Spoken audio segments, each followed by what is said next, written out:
Luka rasanya hati menerima suri undangan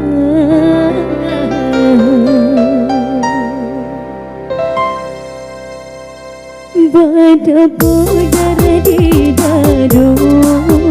menerima suri undangan palinan si ayam mata rasa rambut hati di dalam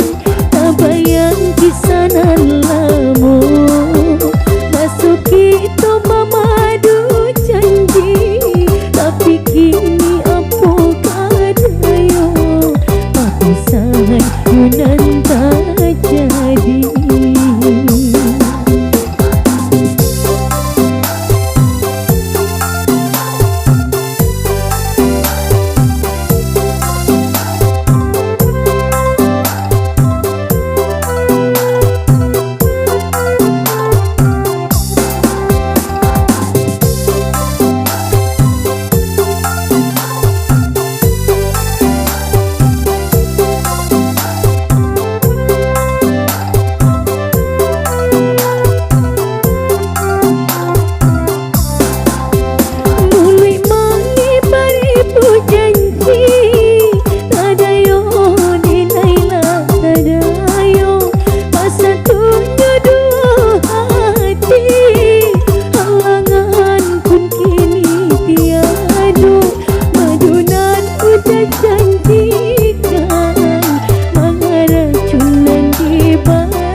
Bahagialah udah kini dari Jawa denai doakan usalah di kanalai kisah